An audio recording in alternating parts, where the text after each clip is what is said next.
నామమున అందరికీ కృతజ్ఞతాస్థుతులు చెల్లించుకుంటున్నాము. వాక్యంలోకి వెళ్లే ముందు ప్రార్థించుకున్నాం. స్థుతులకు ఆసీనుడైన దేవా, నీకు వందనములు, నీకు స్తోత్రాలు నాయన ప్రభ. దయగల మా తండ్రి, కృపగల దేవా, నీకు లెక్కలేని స్తోత్రాలు చెల్లించుకునిచున్నాము నాయన ప్రభ. వాక్యము విని వాక్యం ద్వారా మేము అనుసరించే భాగ్యము దయచేయమని అడుగుచున్నాం ప్రభ. మాకు మారు మనసులు దయచేయమని అడుగుచున్నాం ప్రభ. ఒట్టుకొండలతో నీ ఎదుట మేము నిలబడి ఉన్నాము ప్రభ. నీ వాక్యమును మా హృదయంలో నింపి దాని ద్వారా మేము నడుచుకునే ధన్యతను దయచేయమని అడుగుచున్నాము నాయన ప్రభ. వాక్యంలో మెలుగుటకు సహాయము చేయమని అడుగుచున్నాం ప్రభ. వాక్యంలో నిన్ను స్తుతించే భాగ్యమును దయచేయమని అడుగుచున్నాం ప్రభ. మా హృదయములు మార్చు, మా మనుషులు మార్చమని అడుగుచున్నాం ప్రభ. ప్రతి ఒక్క బిడను దీవించమని అడుగుచున్నాం ప్రభ. ప్రతి ఒక్కరి అవసరతలు తీర్చమని అడుగుచున్నాము నాయన ప్రభ. ప్రతి ఒక్క శోధన నుంచి, వేదన నుంచి తీసివేయమని అడుగుచున్నాము నాయన ప్రభ. మా భారము నీ మీద మోపుకొని మేము జీవించేటట్లు సహాయము చేయమని అడుగుచున్నాము నాయన ప్రభ. మమ్మల్ని కష్టాల నుంచి తప్పించే సహాయము చేయమని అడుగుచున్నాము నాయన ప్రభ. ప్రతి ఒక్క కుటుంబంలో శాంతిని, సమాధానమును దయచేయమని అడుగుచున్నాను తండ్రి. ఆమేన్, ఆమేన్. ఈరోజు దేవుని వాక్యము మత్తయి సువార్త 7:21 నుంచి చూద్దామండి. ప్రభువా ప్రభువా అని నన్ను పిలుచు ప్రతివాడును పరలోక రాజ్యంలో ప్రవేశింపడు గాని పరలోకమందున్న నా తండ్రి చిత్త ప్రకారము చేయువాడే ప్రవేశించును. ఏంటదండి? ప్రభువా ప్రభువా అని పిలిచి ప్రతివాడును కూడా పరలోక రాజ్యము ప్రవేశించడు. కానీ దేవుని చెప్పిన చిత్త ప్రకారము నడుచువాడు మాత్రమే పరలోక రాజ్యం చేరునని చెప్పి ఉన్నది. ఆ దినమందు అనేకులు నన్ను చూచి, ప్రభువా ప్రభువా, మేము నీ నామమున ప్రవచింపలేదా? నీ నామమున దయ్యములను వెళ్ళగొట్టలేదా? నీ నామమున అనేకమైన అద్భుతములు చేయలేదా అని చెప్పుదురు. ఏంటండి? దేవుని రాజ్యంలో ప్రవేశించాలని అనుకున్నప్పుడు ప్రభువా ప్రభువా నన్ను రక్షింపమని అడిగినప్పుడు నా నామమును కాదు కానీ దేవుని చిత్త ప్రకారం చేయువాడు మాత్రమే పరలోక రాజ్యంలో చేరతాడని చెప్పి ఉన్నాడు. శిష్యులు ఏమని అడుగుచున్నారు జనులు? నీ నామమున మేము దెయ్యములను వెళ్ళగొట్టలేదా? నీ నామమున మేము అనేకమైన అద్భుత కార్యములు చేయలేదా? అయినను మేము ఎందుకని పరలోక రాజ్యము ప్రవేశింపలేము అని అడుగుచున్నారు యేసుక్రీస్తు వారిని. అందువలన కాదు కానీ దేవునికి ఇష్టమైనది ఏమిటి? విరిగి నలిగిన మనసు ఇష్టమైనది. మనము నీ నామమున అనేకమైన అద్భుతములు చేయలేదా అని చెప్పుదురు. దేవుని ఇది యేసుక్రీస్తు వారి చిత్త ప్రకారం కాదు కానీ యెహోవా దేవుని ప్రకారం పరలోక రాజ్యంలో ప్రవేశించినని యేసుక్రీస్తు వారు స్వయంగా చెప్పుచున్నారు. అప్పుడు నేను మిమ్మును ఎన్నడను ఎరుగను, అక్రమము చేయువారులారా నా యొద్ద నుండి పొండని వారితో చెప్పుదురు. ఎన్ని అద్భుతములు చేసినా కూడా ఏమని నా యందు అక్రమము చేయువారులారా నా యొద్ద నుండి పొమ్మని అడుగుచున్నాడు. అంటే అవి చేయటం కాదు కదండి దేవునికి ఇష్టమైనది. దేవునికి ఇష్టమైనది ఏమిటి చూద్దాం ఒకసారి. కాబట్టి ఈ నా మాటలు విని వాటి చొప్పున చేయు ప్రతివాడును బండ మీద తన ఇల్లు కట్టుకుని బుద్ధిమంతుని పోలియుండుని. ఏంటండి? మనం ఈ మాటలు విన్న తర్వాత మనము బండ మీద కట్టిన ఇల్లుని పోలి ఉన్న వారమై ఉన్నామండి. మనము వాన కురిసెను, వరదలు వచ్చెను, గాలి విసిరి ఆ ఇంటి మీద కొట్టెను గాని దాని పునాది బండ మీద వేయబడెను గనుక అది పడలేదు. మరియు ఈ నా మాటలు విని వాటి చొప్పున చేయుమని ప్రతివాడు ఇసుక మీద తన ఇల్లు కట్టుకునిన బుద్ధిహీనుని పోలియుండును. వాన కురిసెను, వరదలు వచ్చెను, గాలి విసిరి ఆ ఇంటి మీద కొట్టెను, అప్పుడు అది కూలబడెను, దాని పాటు గొప్పదని చెప్పాను. ఏంటదండి? మనము ఒక ఇల్లు ఏర్పాటు చేసుకుని ఉన్నాము. అది ఎక్కడ కట్టాలంటే బండ మీద కట్టాలా, ఇసుక మీద కట్టుకోవాలంటారా? ఇసుక మీద కడితే ఏమవుతుంది? వరదలు వస్తాయి, కొట్టుకుపోతాయి. అది కొట్టుకుపోవడం వల్ల ఇసుక కరిగిపోతుంది కాబట్టి అది ఇల్లు కూలిపోతుంది. మనము కూడా పరిశుద్ధాత్మను నింపుకోనాలంటే మనం ఎలాగా దృఢముగా స్ట్రాంగ్గా మనము ఉండాలి, వాక్యమును అనుసరించాలి. మన హృదయం కూడా అలాంటిదే, బండ మీద కట్టిన ఇల్లు వంటిదే మన హృదయమును కూడా. అంతేగాని మన ఇసుక మీద కట్టిన ఇల్లు వలె ఉండకూడదు మన హృదయము. బండ మీద అయితే మట్టి మీద కట్టి ఉంటే ఏమవుతుందండి? అది స్ట్రాంగ్గా ఉంటుంది. భూమిలో నుంచి పిల్లర్స్ వేస్తారు, ఇవన్నీ వేసి అది బిగుసుకుపోయి ఉంటుంది. అదే ఇసుక అయితే వాన వచ్చినప్పుడు, వరద వచ్చినప్పుడు అది కొట్టుకుపోతూ ఉంటుంది. అలా కాకుండా బండ మీద కట్టిన ఇల్లు వలె మన హృదయము వాక్యములో నిలకడగలిగి ఉంచుకోవాలి. ప్రతి ఒక్కరూ మనం కూడా దృఢముగా కలిగి ఉండాలి. వాక్యం మనం ఇసుక మీద కట్టిన ఇల్లు వలె కాదు, బండ మీద కట్టిన ఇల్లు వలె మన హృదయమును ఉంచుకోవాలి. అప్పుడు మనం ఎంత మాత్రమును కూడా ఎంత శోధనలు వచ్చినా ఎంత వేదనలు వచ్చినా కూడా మన నుంచి తొలగిపోదు వాక్యంలో మనం స్థిరము కలిగి ఉంటే ఎంత శోధన వచ్చినా, ఎన్ని శాతాను శోధనలు వచ్చినా కూడా మనలో వాక్యం అలాగే నిలకడగా ఉండిపోతుంది. ఎంత వరదలు వచ్చినా వాన వచ్చినా ఇసుక మీద కట్టిన ఇల్లు అయితే కూలిపోతుంది, బండ మీద కట్టిన ఇల్లు అయితే కూలిపోదు. దానితో పాటు గొప్పదని యేసుక్రీస్తు వారే చెప్పి ఉన్నారు. మన హృదయం కూడా అలాగే దృఢము కలిగి ఉండాలి, అలాగే మనము నిలకడగలిగి ఉండాలి. యేసు ఈ మాటలు చెప్పి ముగించినప్పుడు జన సమూహములు ఆయన బోధకు ఆశ్చర్యపడిరి. ఏలయనగా ఆయన వారి శాస్త్రుల వలె కాక అధికారము గలవాని వలె వారి బోధించేనే అనుకునిచున్నాడు. ఎలాగండి? శాస్త్రుల వలె కాదు కానీ అధికారం ఉన్నవాడి వలె బోధించుచున్నాడే అని జన సమూహం అంతా కూడా అనుకునిచున్నారు. నిజంగా యేసుక్రీస్తు వారు అధికారముగా కాదు కానండి, వారు ఒక బోధించుటకు మాత్రమే వచ్చి ఉన్నారు. పాపులను రక్షించడానికి వచ్చినప్పుడు మనం ఎలా చెప్పాలి? ప్రేమగా చెప్తే వారు వినరు. కొంతమంది ప్రేమగా చెప్తే వింటారు, కొంతమంది దృఢంగా చెప్తేనే వింటారు కదండి. అలాగే కొంతమందికి ఒక్కొక్క వాక్యము ఎలా నాటుకుంటుందో అలాగ మాత్రమే చెప్పుచున్నారు. కానీ యేసు మాటలు ముగించినప్పుడు జన సమూహములు ఆయన బోధకు ఆశ్చర్యపడిరంటండి. ఏంటండి? యేసుక్రీస్తు వారు ఏంటి ఇలాగ చేయుచున్నారని యేసుక్రీస్తు వారు బోధకు ఆశ్చర్యపడి ఉన్నారు జన సమూహం. ఏలయనగా ఆయన శాస్త్రుల వల్లే కాదు కానీ అధికారం గలవాని వలె వారు బోధించుచున్నారని, అధికారం ఉన్న వారి వలె బోధించుచున్నారని ఒకరిలో ఒకరు అనుకునిచున్నారండి. మత్తయి సువార్త 8:1 చూద్దామండి.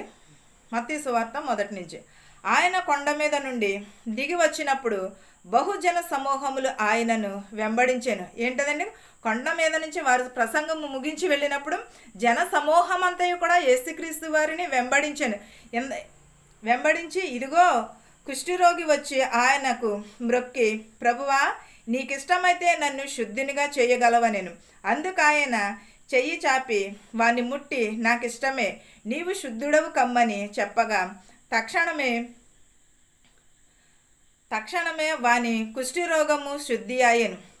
ఏంటదంటే ప్రసంగము ముగించి వెళ్ళుచుండగా జన సమూహం అందరూ కూడా యేసుక్రీస్తు వారిని ముట్టడించినప్పుడు వెళ్ళుచున్నప్పుడు ఆయన వెంబడి ఒక కుష్ఠరోగి వచ్చి, ప్రభువా నీకిష్టమైతే నన్ను శుద్ధినిగా చేయము, నీకిష్టమైతే నన్ను బాగు చేయమని అడుగుచున్నాడు.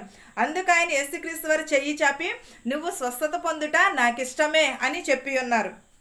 వెంటనే ఆ కుష్ఠరోగము అతని నుండి విడిచి పారిపోయినది. అతని నుంచి విడిచి మంచి కుష్ఠరోగం నుంచి వారు స్వస్థత పొంది ఉన్నాడు. కుష్ఠరోగి వెంటనే స్వస్థత పొంది ఉన్నాడు. యేసుక్రీస్తు వారు 12 సంవత్సరాల నుంచి రక్తస్రావం గల స్త్రీ వస్త్రము ముట్టుకుంటేనే అంత స్వస్థత పొందినదే. మనం చిన్నప్పటి నుంచి వాక్యమును చదువుతున్నాం. మనమే ఎంత శుద్ధి కలిగి ఉండాలి, వాక్యమును మనం ఎంత మన హృదయంలో నింపుకోవాలి. కుష్ఠరోగిని బాగు చేసిన దేవుడు మన సమస్యల నుండి కూడా మనల్ని లేవనెత్తాడంటారా? లేవనెత్తుతాడు కదా. అలాగే మనం దేవుని ఎడల నమ్మకమును కలిగి దేవుని మీద భారం వేసి దేవుని సేవలో ఎదురుకెళ్తే, సేవ చేసినప్పుడు చాలా మందికి చాలా శోధనలు వస్తాయి. యేసుక్రీస్తు వారిని శోధించిన సాతాను మనుషులను శోధించడంలో ఎంత మాత్రం కూడా ఎక్కడి నుంచో వచ్చి శోధనలు ఎక్కడి నుంచో రారండి శోధించడానికి కూడా. మనమే శోధించుకొనిచున్నాము. మనము శోధనలో నుంచి మనల్ని మనమే రక్షించుకోవాలి. మన చుట్టూ ఉన్నవారే మనల్ని శోధిస్తారు. శోధించడానికి ఎక్కడి నుంచో రారు, మన మధ్యలో మనలే శోధనలు వస్తూ ఉంటాయి. వాటన్నిటిని కూడా పక్కన పెట్టి ఎదరికి సాగాలి. మనం ప్రసంగం చేసినప్పుడు దేవుడు ఎలాగైతే జన సమూహం నుంచి వెళ్ళి కుష్ఠరోగిని ఎలా స్వస్థపరిచాడు, మనల్ని కూడా ఇవన్నిటిని కూడా తప్పించి మనల్ని కూడా వాక్యంలో నిలకడగలిగి ఉంచుతాడు. మన వాక్యమును అనుసరించి నడుచుకోవాలి ప్రతి ఒక్కరమును కూడా. అందుకు ఆయన చెయ్యి చాపి ముట్టి, నాకిష్టమే, నీవు శుద్ధుడవు కమ్మని తక్షణమే వాని కుష్ఠరోగము శుద్ధి ఆయను. ఏంటదండి? వెంటనే చెయ్యి చాపి నువ్వు శుద్ధుడవు కమ్ము, నాకు ఇష్టం అన్నట్టునే వెంటనే కుష్ఠరోగము శుద్ధి ఆయను, కుష్ఠరోగియు శుద్ధి ఆయను. అప్పుడు యేసు, ఎవరితోనూ ఏమీ చెప్పకు సుమి, కానీ నీవు వెళ్ళి వారికి సాక్షార్థమై నీ దేహమును యాజకులకుని కనుపరుచుకుని మోషే నియమించిన కానుకను సమర్పించుమని వానితో చెప్పాను. ఏంటదండి? అప్పుడు యేసు, ఎవరితోనూ చెప్పకము, ఎవరితోనూ ఏమీ చెప్పకు సుమ్మి. కానీ నీవు వెళ్ళి నీవు వారికి సాక్షార్థముగా నిలవబడు. వారి నీ దేహమును యాజకునికి కనుపరుచుకుని మోషే నియమించిన కానుకలను సమర్పించుమని వానితో చెప్పాను. మోషేకు కానుకలను సమర్పించుమని చెప్పి ఉన్నారండి. ఆయన కపెర్నహూములో ప్రవేశించినప్పుడు ఒక శతాధిపతి ఆయన యొద్దకు వచ్చి, ప్రభువా, నా దాసుడు వాయువుతో మిగుల బాధపడుచు ఇంటిలో పడి ఉన్నాడని చెప్పి ఆయనకు వేడుకొనెను. ఏంటనండి, కపెర్నహూములో యేసుక్రీస్తు వారు ప్రవేశించినప్పుడు ఒక శతాధిపతి వచ్చి ఆయన వద్దకు వచ్చి, ప్రభువా, నా దాసుడు పక్షవాయువుతో మిగుల బాధపడుచు ఇంటిలో పడి ఉన్నాడని వానితో చెప్పాను. యేసుక్రీస్తు వారిని వేడుకున్న, ఆ ఇంటిలో ఒక దాసుడు కుష్ఠరోగముతో పడి ఉన్నాడు అని యేసుక్రీస్తు వారితో వేడుకొనగా, యేసు, నేను వచ్చి వాణ్ణి స్వస్థపరిచేదను అతనితో చెప్పాను. యేసుక్రీస్తు వారు ఏం చెప్పి ఉన్నారు? నేను వచ్చి వారిని స్వస్థపరిచేదను అని చెప్పి ఉన్నారని. ఆ శతాధిపతి, ప్రభువా, నీవు నా ఇంటిలోకి వచ్చుటకు నేను పాత్రుడను కాను. నీవు మాట మాత్రము సెలవిమ్ము, అప్పుడు నా దాసుడు స్వస్థపరిచిన. ఏంటంటే, యేసుక్రీస్తు వారు నా ఇంటిలోకి రావటకు నాకు అంత అర్హత లేదు. నీవు మాట మాత్రము సెలవిస్తే నా దాసుడు స్వస్థత నొంది ఉన్నాడు. వారికి ఎంత నమ్మకం ఉంటే అలాగే చెప్పి ఉన్నాడండి ఆ శతాధిపతి. నా ఇంటిలోకి అడుగుపెట్టుటకు నేను అర్హుడను కాదు. నీ మాట మాత్రం సెలవిస్తే నా దాసుడు స్వస్థత పొంది ఉంటాడని చెప్పి, అంత విశ్వాసము దేవుని ఎడల మనం కలిగి ఉన్నామంటారా? మనలను కూడా అలాగే దేవుడు స్వస్థపరుస్తాడే. దేవుని ఎడల మనము కూడా అంత నమ్మకమును కలిగి ఉంటే మనము కూడా అలాగే స్వస్థత కలిగి ఉంటుంది. మన ఇంట్లోనూ కూడా మనం ఎప్పుడూ కూడా దేవుని మీద మాత్రం నమ్మకము విశ్వాసము కలిగి ఉంటే మనకి సమస్తమును కూడా, ఈ దాసుడి ఎలాగైతే స్వస్థత పొందాడు మనము కూడా అలాగే కుష్ఠరోగి స్వస్థత పొందలేదా? దేవుని ముట్టుకుంటేనే దేవుని మాటకేనే స్వస్థత పొందుతాడని చెప్పి ఉన్నాడు కదండి ఈ శతాధిపతి. మరి అలాంటినప్పుడు మనం ఎందుకని నమ్మము దేవునిని? మనం ఎందుకని నమ్మకము కలిగి ఉండము దేవుని ఎడల? ఎప్పుడైనా మన హృదయమును మనము పరిశీలన చేసుకున్నామా? అంతమంది అంత స్వస్థత పొంది ఉన్నారే, నేను కూడా అలాగే స్వస్థత పొందుతానేమని ఎప్పుడు మన హృదయము మనల్ని గద్దించలేదంటారా? ఎప్పుడైనాను ఈ రోజు నుంచైనా ఒక్కసారి మనల మీద మనము పరీక్షించుకుందాము. ఈ రోజు నుంచైనా మా దేవుని మాట కోసము మనం ఎదురు చూద్దాము. యాజకుడు కనుపరుచుకుని, ప్రభువా, దాసుడు పక్షవాయుతో మిగుల బాధపడిచి ఇంటిలో పడి ఉన్నాడని చెప్పి ఆయనను వేడుకొనెను. యేసు వచ్చి వారిని స్వస్థపరిచేదనని చెప్పగా, శతాధిపతి, ప్రభువా, నీవు నా ఇంటిలోకి వచ్చుటకు నేను పాత్రుడను కాను. నీవు మాట మాత్రము సెలవిమ్ము, అతడు నా దాసుడు స్వస్థతపరచబడును. నేను కూడా అధికారమునకు లోబడి వాడను. నా చేతి క్రింద సైనికులున్నారు. నేను ఒకనిని పొమ్మంటే పోవును, ఒకనిని రమ్మంటే వచ్చును. నా దాసుని ఈ పని చెయ్యమంటే చెయ్యును అని ఉత్తరం ఇచ్చాను. యేసు ఈ మాట విని ఆశ్చర్యపడి వెంటనే వచ్చుచున్న వారిని చూచి, ఇశ్రాయేలీలలో నేనెవనికైనను నేనెంత విశ్వాసమున్నట్లు చూడలేదు. నిశ్చయముగా మీతో చెప్పుచున్నాను. ఏంటండి, ఈ శతాధిపతి, నేను నా ఇంటిలోకి నిన్ను పిలుచుటకు నాకు అర్హత లేదు. నా కింద అనేక మంది పనివారు ఉన్నారు. నేను రమ్మంటే వస్తారు, పొమ్మంటే పోతారు. అయినను కూడా నేను నీకు దాసుడను. యేసుక్రీస్తు వారు ఆయన మాటలకు ఆశ్చర్యపోయి, నేను ఇశ్రాయేలీలో ఇంత విశ్వాసము గలవానిని నేను ఇంతవరకు చూడలేదే అని యేసుక్రీస్తు వారు ఆశ్చర్యంతో ఆ శతాధిపతి వంక చూస్తున్నారు. ఈ శతాధిపతి రమ్మంటే వచ్చేవారు ఉన్నారు, కానీ అయినను కూడా నీ ఎడల నీ మాట మాత్రమును సెలవిస్తే నా దాసుడు స్వస్థత పొంది అన్న ఆయనకి ఎంత విశ్వాసము దేవుని ఎడల, ఎంత నమ్మకమును ఉన్నదండి. మాట మాత్రము సెలవిస్తే యేసు ఈ మాట విని ఆశ్చర్యపడి వెంటనే వచ్చుచున్న వారిని చూచి, ఇశ్రాయేలీలలో నేనెవనికైనను నేనతని విశ్వాసం ఉండునట్లు చూడలేదే. నిశ్చయముగా మీతో ఇశ్రాయేలీలో ఇంత విశ్వాసము గలవానిని నేను ఇంతవరకును కూడా చూడలేదే అని మీతో చెప్పుచున్నానని చెప్పాను. నిశ్చయముగా మీతో చెప్పుచున్నానే, అనేకులు తూర్పు నుండి పడమట నుండి వచ్చి అబ్రహాముతో కూడాను, ఇస్సాకుతో కూడాను, యాకోబుతో కూడాను పరలోక రాజ్యమందు కూచుందురు గాని రాజ సంబంధులు వెలుపటి చీకటిలోనికి త్రోయబడుదురు. అక్కడ ఏడుపును పండ్లు కొరుకుటయు ఉండవని మీతో చెప్పుచున్నాను. ఏంటండి ఇంత విశ్వాసము? అనేకులు కూర్చుండి తూర్పు నుండి పడమట నుండి వచ్చిన అబ్రహాముతో కూడాను, ఇస్సాకుతో కూడాను, యాకోబును కూడాను పరలోక రాజ్యమందు కూర్చుందరు గాని రాజ్య సంబంధులు వెలుపట చీకటిలోకి త్రోయబడుదురు.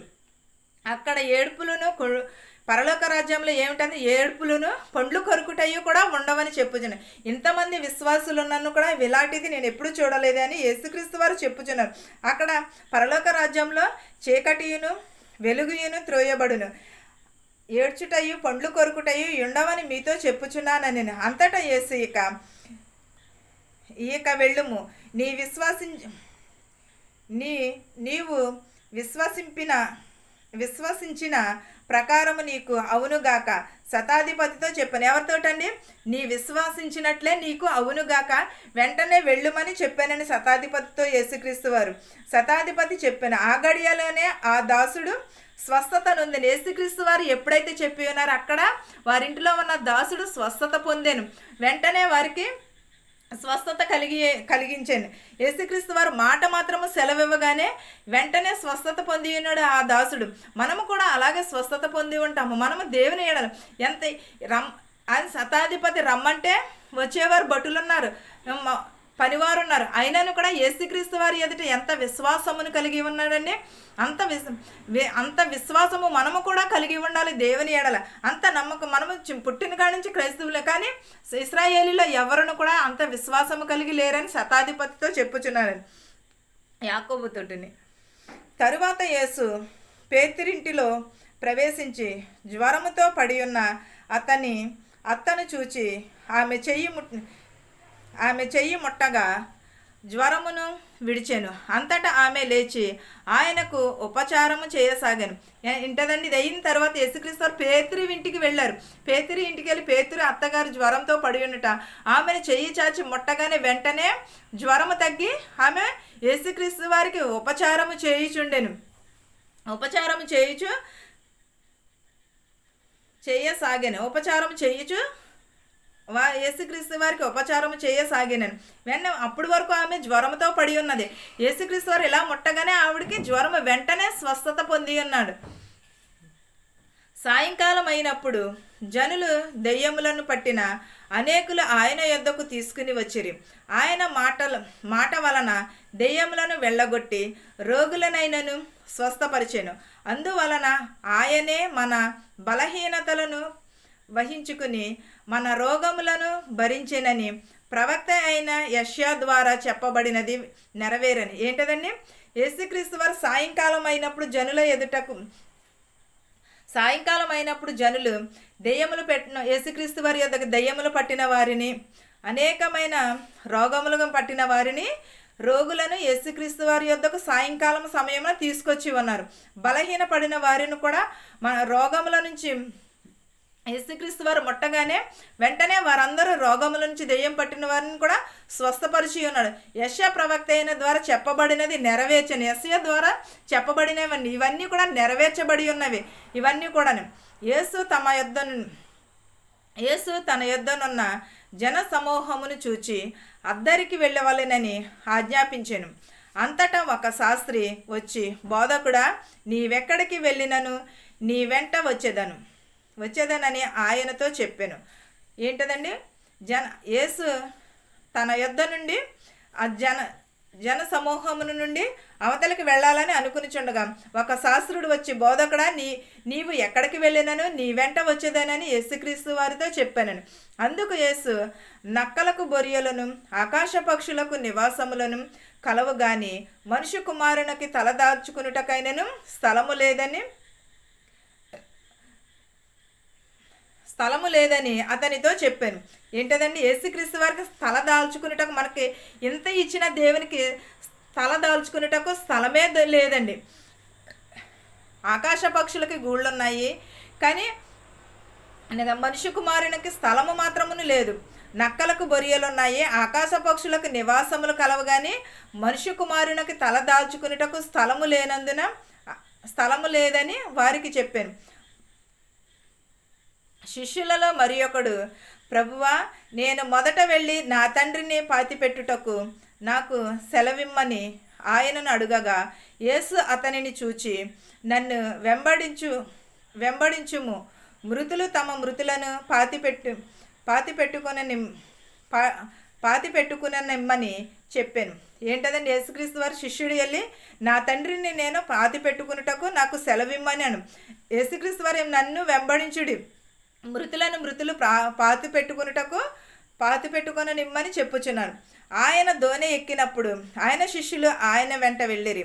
అంతటా సముద్రము మీద తుఫాను లేచినందున ఆ దోణి అలల చేత కప్పబడెను. అప్పుడు ఆయన నిద్రించుచుండగా వారు ఆయన యొద్దకు వచ్చి, ప్రభువా, నశించిపోవచున్నాము, మమ్మును రక్షింపుమని చెప్పి ఆయనను లేపిరి. అందుకాయన, అల్ప విశ్వాసులారా, ఎందుకు భయపడుచున్నారని వారితో చెప్పి లేచి గాలిని సముద్రమును గద్దింపగా మిక్కిలి నిమ్మళమాయెను. ఆ మనుషులు ఆశ్చర్యపడి, ఈయన ఎట్టివాడో, ఈయనకు గలలియు సముద్రమును లోబడుచున్నవే అని చెప్పుకునిరి. ఈ మనుషుడు ఎలాంటివాడో, ఈయన ఆజ్ఞ ఇవ్వగానే సముద్రమును దోణి ఎక్కి యేసుక్రీస్తు వారు నిద్రించుచుండగా సముద్రం మీద అప్పుడు తుఫానును సముద్రము అలలను కూడా అటు ఇటు కొట్టుకుని చుండగా ఆ వాడ ఈ కెరాటముల చేత కప్పబడి ఉండెను. అప్పుడు శిష్యులు ఏమని చెప్పుచున్నారు? దేవా, ఇవన్నీ కూడా నువ్వు నిద్రించుచున్నావే, ఇవన్నీ కూడా ఇలాగ చేయుచున్నవి, మేము మునిగిపోచున్నాము, మమ్మల్ని రక్షింపుము అనగా, యేసుక్రీస్తు, అల్ప విశ్వాసులారా, ఎందుకు మీరు భయపడుచున్నారు? ఎందుకంటే యేసుక్రీస్తు వారు ధోనిలో ఉన్నప్పుడు మనం భయపడవలసిన అవసరం. ఆయన యేసుక్రీస్తు వారని ఆయన కూడా ఆ వాళ్ళు కూడా నమ్మి ఉండరేమోనండి. అందువలనే వారు అలాగ అడిగి ఉన్నారేమో, నువ్వు నిద్రించుచున్నావని. లేకపోతే వారు యేసుక్రీస్తు వారు మనల్ని రక్షిస్తారు, మనల్ని స్వస్థపరుస్తారు. ఇన్ని స్వస్థత కార్యంలో చూసినాను కూడా వాళ్ళలో విశ్వాసము లేని బట్టే కదా అల్ప విశ్వాసులారా అని అడిగి ఉన్నాడు యేసుక్రీస్తు వారు. లేకపోతే వాళ్ళలో విశ్వాసం ఉంటే ఎంత మాత్రమును కూడా అలాగ కూడా అడగరు కదండి. దేవుడు మాట సెలవివ్వగానే వెంటనే కూడా అవి నిమ్మళమాయను, అవి నెమ్మది కలిగాను. దేవుని మాట, ఈయన ఎవరు ఇలాగూ చేయుచున్నాడని వాళ్ళే అనుకునిచుంటున్నారని. వాళ్ళలో గలిలయలో సముద్రంలో కూడా లోబడుచున్నవే, ఎవడు ఇతనని ఆశ్చర్యపోవచ్చున్నారు జనులందరూ కూడా. మనము కూడా దేవుని ఎడల అంత విశ్వాసమును కలిగి ఉండాలి, మనము కూడా దేవుని ఎడల అంత నమ్మకమును కలిగి ఉండాలి. ప్రతి ఒక్కరూ కూడా దేవునికి లోబడి ఉండాలి. కానీ దేవుని ఎడల విశ్వాసం ఉంటే మన శోధనలు మన వేదనలు కూడా అలాగే తీసివేస్తాడని ఈ వాక్యము మీ హృదయంలో నింపుకుని ప్రతి ఒక్కరూ కూడా వాక్యమును గైకొనాలని వేడుకొనుచున్నాను. ఆమేన్. ప్రార్థించుకుందామని. స్థుతులకు ఆసనుడైన దేవా, నీకు వందనములు, నీకు స్తోత్రాలు నాయన. దయగల మా తండ్రి, కృపగల దేవా, నీకు స్తోత్రాలు నాయన. గడిచిన కాలమంతే మమ్మల్ని కాచి కాపాడి సజీవ రెక్కల కింద మమ్మల్ని ఉంచినందుకు నీకు స్తోత్రములు నాయన. ప్రభా, మా శత్రువుల్ని మిత్రువుల్ని దీవించమని అడుగుచున్నాం ప్రభా. ప్రతి ఒక్క కుటుంబంలో శాంతిని సమాధానమును దయచేయమని అడుగుచున్నాం ప్రభా. చదువుకున్న బిడ్డలకు నాయన ప్రభా, వారి రాకపోకలు ఎందు మీరే ఉండమని అడుగుచున్నాము నాయన ప్రభా. ఉద్యోగములు చేసుకుంటున్న వారి రాకపోకలు ఎందు మీరే ఉండమని అడుగుచున్నాం ప్రభా. ఉద్యోగాలు లేని వారికి ప్రభా స్వస్థత దయచేయమని అడుగుచున్నాం ప్రభా. ఉద్యోగములు దయచేయమని అడుగుచున్నాము నాయన ప్రభా. యవనస్తులు త్రొట్టిల్లిపోకుండా నీ పాదాల చెంత చేర్చుకోమని అడుగుచున్నాము నాయన ప్రభా. నేను నీకు స్తోత్రములు నాయన ప్రభా. వృద్ధాప్యంలో ఉన్నవారిని దీవించమని అడుగుచున్నాం ప్రభా. నడు వయసులో ఉన్నవారిని దీవించమని అడుగుచున్నాం ప్రభా. వెధవరాలను దీవించమని అడుగుచున్నాము నాయన ప్రభా. బీపీ షుగర్లతో బాధపడుచున్న వారిని ప్రభా స్వస్థత దయచేయమని అడుగుచున్నాం ప్రభా. జ్వరాలతో బాధపడుచున్న వారు జ్వరములను ముట్టి స్వస్థపరిచి వారు గృహాలకి క్షేమంగా చేర్చమని అడుగుచున్నాం ప్రభా. నేను ప్రభా కామురులతో బాధపడుచున్నారు ప్రభా, వా బిడ్డకు కూడా నేను ప్రభా స్వస్థపరచమని అడుగుచున్నాం ప్రభా. ఆరోగ్యము దయచేయమని అడుగుచున్నాం ప్రభా. నేను వృద్ధాప్యంలో ఉన్నారు నాయన ప్రభా, వారికి కావాల్సిన అవసరత దయచేయి, వారికి ఆరోగ్యమును దయచేయమని అడుగుచున్నాము నాయన ప్రభా. యాక్సిడెంట్ అయ్యి చాలామంది ఉన్నారు నాయన ప్రభా హాస్పిటల్లో, వారిని కూడా స్వస్థపరచమని, వారి గాయములను ముట్టమని అడుగుచున్నాం ప్రభా. ఆపరేషన్లు చేయించుకున్నారు ప్రభా, వారి గాయములను ముట్టి స్వస్థపరచమని అడుగుచున్నాం ప్రభా. బాలింతలను దీవించమని అడుగుచున్నాం ప్రభా. గర్భిణీ స్త్రీలకు సిలువైన దయచేయమని అడుగుచున్నాం ప్రభా. పిల్లలు లేని వారికి పిల్లల దయచేయమని అడుగుచున్నాము నాయన ప్రభా. నేను ప్రభా వరుడు కోసం ఎదురు చూస్తున్న వారికి సాటి అయిన సహాయం చేయమని అడుగుచున్నాం ప్రభా. నేను ప్రభా యవనస్తులను దీవించి యవనరాలను దీవించమని అడుగుచున్నాం ప్రభా. బాలికలను దీవించమని అడుగుచున్నాము నైనా ప్రభా. నేను ప్రతి ఒక్క బిడ్డని దీవించి ఆశీర్వదించమని అడుగుచున్నాము నైనా. బస్సుల్లో వెలిచినట్టు వారిని, రైల్లో వెలిచినట్టు వారిని, హెలికాప్టర్ల మీద వెలిచినట్టు వారిని, ఆటోల్లో వెలిచినట్టు వారిని, ట్యాక్సీల మీద వెలిచినట్టు వారిని, బళ్ళ మీద వెలిచినట్టు వారిని వారి వారి గృహాలకి సురక్షితంగా చేర్చమని అడుగుచున్నాము నైనా ప్రభా. వాహనములు నడుపుచుండగా ప్రభా నీ రెక్కల చాటున భద్రము చేయమని అడుగుచున్నాము నాయనా ప్రభా. ఇతర దేశంలో పని చేసుకునిచుండగా ప్రభా ఆరోగ్యమును, శక్తిని, బలాన్ని దయచేయమని అడుగుచున్నాము నాయన ప్రభా. ఎంబసీల్లో పని లేక చాలా మంది బాధపడుచున్నారు ప్రభా, పనులు దయచేయమని అడుగుచున్నాము నాయనా ప్రభా. మెడికల్కి వెళుచున్నారు ప్రభా, మెడికల్కి వెళ్ళి పాస్ అయ్యడానికి సహాయం చేయమని అడుగుచున్నాము నాయన ప్రభా. ఇతర దేశంలోన ప్రభా ప్రయాణాలు పెట్టుకుని ఉన్నారు ప్రభా, వారి ప్రయాణం అంతట్లో తోడునేడుగా ఉండమని అడుగుచున్నాను నాయన ప్రభా. వారి ప్రయాణం అంతట్లో మీరే తోడు నీడగా ఉండమని అడుగుచున్నాం ప్రభా. ఇతర దేశం నుంచి ప్రభా ఇండియాకు రావాలని ప్రయాణం పెట్టుకున్నారు ప్రభా, వారి ప్రయాణం అంతట్లోని కూడా మీరే తోడు నీడగా ఉండమని అడుగుచున్నాము నైనా ప్రభా. ఇంకను ఎవరినైతే మర్చిపోయి ఉంటే వారందరినీ కూడా దీవించి ఆశీర్వదించమని అడుగుచున్నాం ప్రభా. పని చేసుకున్న ప్రతి ఉద్యోగుల్ని కూడా దీవించమని అడుగుచున్నాం ప్రభా. కూలి పనికి వెళ్ళేవారిని, ఉద్యోగంలో చేసుకుంటున్న వారిని, లాయర్ని, టీచర్ని కూడా దీవించమని అడుగుచున్నాం ప్రభా. డాక్టర్లను కూడా దీవించమని, వారి వైద్యం అంతట్లో మీరే ఉండమని అడుగుచున్నాము నాయన ప్రభా. నీ పరిచర్య చేయుచున్న ప్రతి ఒక్క బిడ్డని కూడా దీవించమని అడుగుచున్నాం ప్రభా. నేను నీ పరిచర్య చేయుచున్న ప్రభా స్త్రీలను కూడా దీవించమని అడుగుచున్నాం ప్రభా. స్త్రీలను కూడా నేను ప్రభా ప్రత్యేకమైన వారిగా ఉండుటకు సహాయము చేయమని అడుగుచున్నాం ప్రభా. ఇంకను ఎవరినైతే మర్చిపోయింటే వారందరినీ కూడా దీవించమని అడుగుచున్నాం ప్రభా. అనారోగ్యంతో ఉన్నారు నాయన చాలామంది ప్రార్థించమని అడిగి ఉన్నారు ప్రభా. వారి పేరు పేరున దీవించి ఆశీర్వదించి వారి నేర్చములను ముట్టమని అడుగుచున్నాం ప్రభా. వారిని స్వస్థపరచమని అడుగుచున్నాము నాయన ప్రభా. వారికి ప్రభా ఆరోగ్యము దయచేయమని అడుగుచున్నాము నాయన ప్రభా. ప్రతి ఒక్క కుటుంబంలో శాంతిని, సమాధానమును దయచేయమని అడుగుచున్నాం ప్రభా. ప్రతి ఒక్కరికి ఏ అవసరతలు ఉన్నాయో మాకైతే తెలియదు నాయన ప్రభా, నీకు తెలుసు నాయన ప్రభా. పుట్టినరోజు జరుపుకుంటున్న బిడ్డలను కూడా దీవించమని అడుగుచున్నాం ప్రభా. శుభకార్యాలు చేసుకుంటున్న ప్రతి ఒక్క బిడ్డని కూడా దీవించి ఆశీర్వదించమని అడుగుచున్నాము నాయన ప్రభా. మా శత్రువుల్ని, మిత్రువులను కూడా దీవించి ఆశీర్వదించమని అడుగుచున్నాం ప్రభా. ప్రతి ఒక్క కుటుంబంలో శాంతిని, సమాధానమును దయచేయమని అడుగుచున్నాం ప్రభా. ఇంకను నాయన ప్రభా ఎవరినైనా మర్చిపోయి ఉంటే వారందరినీ కూడా దీవించి ఆశీర్వదించమని, నా ప్రార్థనని అంగీకరించమని అడుగుచున్నాను తండ్రి. ఆమేన్.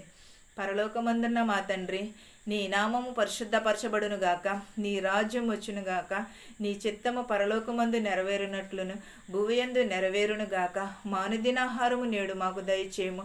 మా రుణస్థులను మేము క్షమించిన ప్రకారము మా రుణములను క్షమించుము. మమ్మల్ని దుష్టి నుండి, శోధన నుండి తప్పించుము. రాజ్యమును, శక్తియు, మహిమయు నిరంతరము నీవై ఉన్నావు మా తండ్రి. ఆమేన్. ఆమేన్. అందరికీ వందనాలండి.